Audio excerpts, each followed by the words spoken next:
Port-au-Prince, a city steeped in history, pulsating with life. Yet a shadow lurks in its corners, a silent threat weaving through its veins. Guns and drugs flow through its isolated arteries, feeding a dark underbelly. The city, for all its vibrant culture, finds itself hostage to an unseen war. A war fought not with armies and tanks, but with whispers, back alleys, and the constant threat of violence.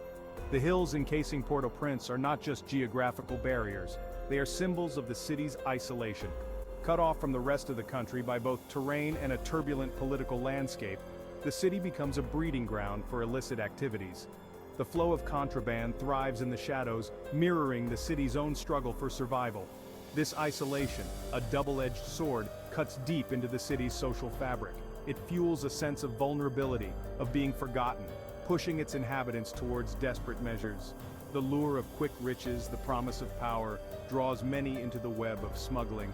The silent hills bear witness to a city grappling with its demons, its cries for help muffled by the distance that separates it from the world. Port-au-Prince's isolation is a tale of two forces, geography and politics. The city is nestled amidst a rugged mountainous terrain, making access challenging and control even more so. This geographical seclusion, a natural fortress, has ironically become its prison. The very mountains that once protected the city now serve as a shield for smugglers, their clandestine operations hidden from the watchful eyes of law enforcement. The political landscape mirrors this physical isolation. Decades of political instability, marked by corruption and violence, have eroded the government's control and reach. The rule of law struggles to penetrate the city's underbelly, creating a vacuum readily filled by criminal elements. This volatile mix of geography and politics has made Port-au-Prince a prime target for smugglers seeking a safe haven. The isolation of Port-au-Prince is not just physical, it's a psychological barrier. It's the feeling of being abandoned, forgotten by the world outside the silent hills. This sense of detachment breeds desperation, making the city's population vulnerable to the allure of the illicit trade. The promise of escape, of a better life, pulls individuals into the dangerous world of guns and drugs. The clandestine routes snaking through Port-au-Prince are a testament to the smugglers' ingenuity. They exploit the city's isolation, turning its geographical barriers into their advantage. Winding mountain passes, hidden coves along the coastline, and even the city's neglected infrastructure become conduits for the flow of contraband.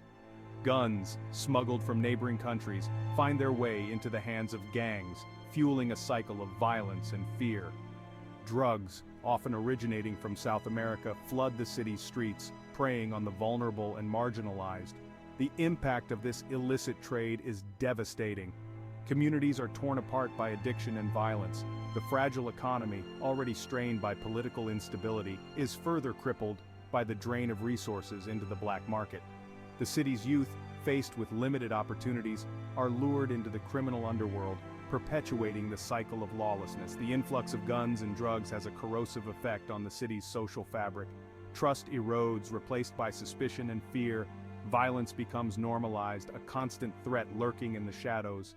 The very soul of Port-au-Prince, once vibrant and full of life, is slowly poisoned by the silent war raging within its borders. The city, hostage to the smugglers' greed, yearns for a liberation that seems out of reach. Section 4. A community under siege, living with contraband. Living in Port-au-Prince is to exist under a perpetual shadow of fear. The constant flow of contraband, the whispers of deals in dark corners, casts a pall over everyday life. Residents live with the knowledge that danger lurks just around the corner, that the wrong place at the wrong time could have fatal consequences.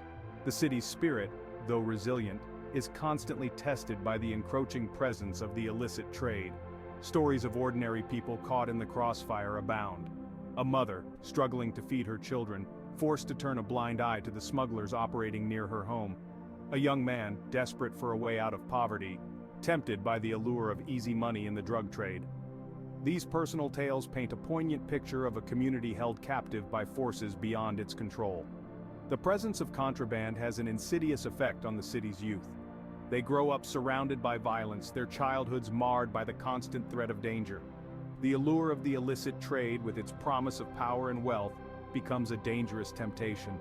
The cycle of poverty and lawlessness, fueled by the flow of guns and drugs, traps generations in a web of despair, their dreams suffocated by the reality of their surroundings. Section 5. Expert insights: isolation breeds lawlessness. Experts on organized crime and urban development point to a clear correlation between isolation and lawlessness. The lack of access, both physical and economic, creates a breeding ground for criminal activity. Dr. Chantal Dupuis, a leading sociologist specializing in Haitian urban dynamics, argues isolation breeds desperation. When a city is cut off, both geographically and politically, its inhabitants are more susceptible to the allure of illicit markets. The absence of opportunity, coupled with a sense of abandonment, pushes individuals towards the fringes of society, where the rules of the game are different. Dr. Michael Carrigan, an expert in transnational crime, emphasizes isolation creates a haven for smugglers. The lack of effective law enforcement, combined with the difficulty of monitoring remote areas, makes such locations ideal for their operations. The case of Port-au-Prince serves as a stark reminder that isolation is not merely a geographical condition, it is a social and political reality with far-reaching consequences. The city's plight underscores the urgent need for comprehensive solutions that address both the physical and psychological dimensions of isolation. Section 6. Conclusion. A threat to security and rights.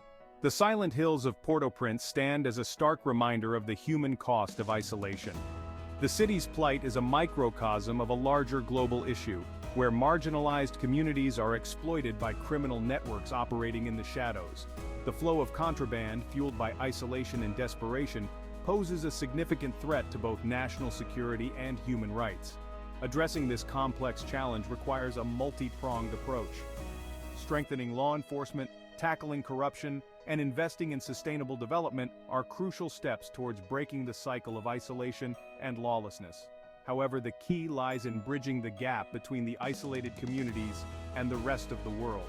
Fostering economic opportunity, promoting social inclusion, and empowering local communities are essential for creating a future where the silent hills no longer echo with the whispers of illicit trade, but with the voices of hope and resilience. The fight against contraband in isolated cities is not just about seizing guns and drugs.